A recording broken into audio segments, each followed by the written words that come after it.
bold enough to take it one task at a time. It's been almost 30 years since I stood in my kitchen just making breakfast for my toddlers when the doorbell rang. I went to the door, pushed it open, and there stood a man with a thick white envelope. He squeezed it through the bars that protected me inside my home in Romania.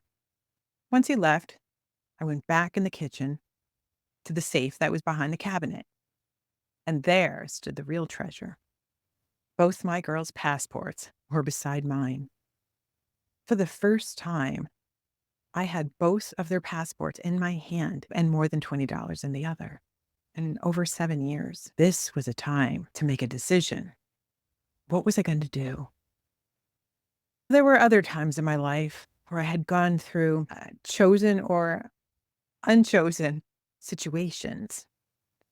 Another was when I was on my motorcycle. I was on the Iron Boat Challenge, where you ride the motorcycle for 24 hours, do 1,000 miles. I did it with 11 other guys. That morning when I woke up, the wind was blowing, it was raining.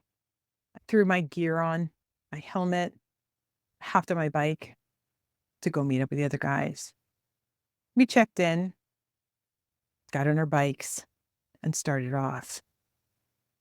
12 hours later, my motorcycle's down to South Carolina from Connecticut, when all of a sudden I saw a red snake on my hand. I shook my head and I thought, where am I? I saw the railing go by me on the highway, and there were no lights. And I remembered, I'm on a motorcycle challenge. Can't be a snake on my hand. And I thought, either I'm going to stop or I'm going on. I went on. It's been almost 30 years since Romania, and I've never been back to Europe. I was too fearful. And I made a choice, and I went back to Spain alone to walk the El Camino. There I stood in Lugo, in the church cathedral. The bells rang. It was noon, and I had already gotten lost 3 times, and I was just starting my walk. I didn't know what to do. I thought, "What are you doing? How can you come here alone, you idiot?" I was just frozen.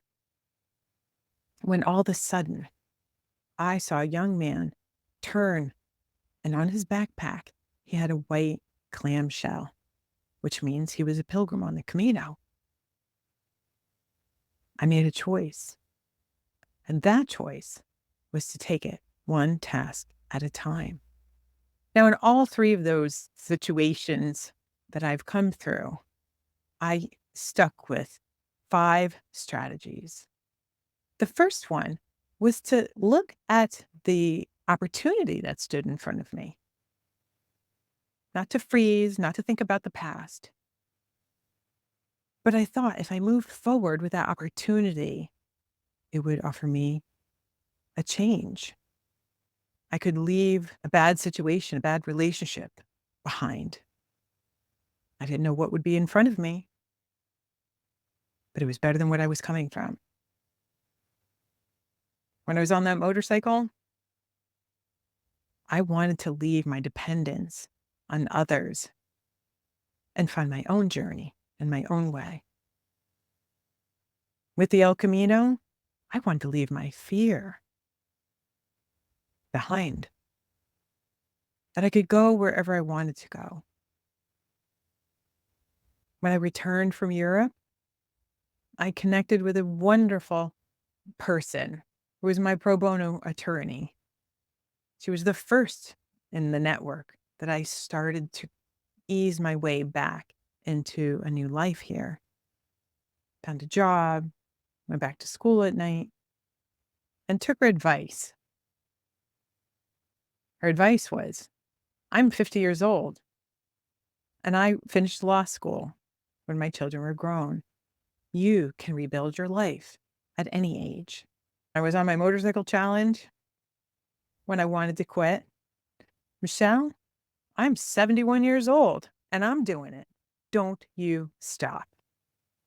This is what having the right network of people that care about you, mentors, just keep looking and you'll find new ones at different stages in your life. I had to go back to school. I met more people. Just keep looking for that network of good people that look for your growth. And that brings me to the third strategy, which is having a growth mindset. When I went back to school, I had to learn all new everything. How do you juggle having children, toddlers, getting them into camp and school and not having money, funds for it, and getting help for all those things? And people sharing stories helped me grow as well because we can plant seeds in each other's minds and saying, yes, you can change, you can move forward. You don't know what that's going to look like, but that's okay. Move forward. Your mind, you'll learn. And that's what I did. I took it one step at a time. The fourth strategy I used was taking care of myself and being mindful of what I was doing. I started to learn different kinds of spiritual practices, all different faith backgrounds, and they helped me be present because even when you take one step forward, there's more things that can happen. Once I got back to the US with my children after escaping, a year later, they were stolen from me. Their father abducted them, took them back to Romania. I went through a whole battle, country to country. When someone said to me, here, you can, take this and you don't have to do that, until everything gets right, till you get your girls back. And I didn't do that. I didn't take that advice because I knew if I took it one step at a time and stayed present, then I could get through this.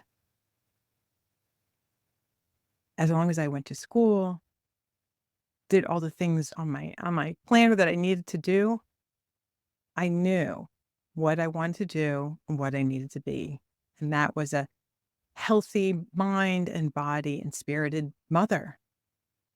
So I just took the tasks one at a time. I never missed a beat, and they were returned to me 3 months later. Whether that self-care and way you focus is yoga, meditation, golf, uh, it could be anything. I've done so many things. Motorcycle meditation, that's a good one too. As long as you make sure that you put time in your calendar and in your tasks, block out yourself.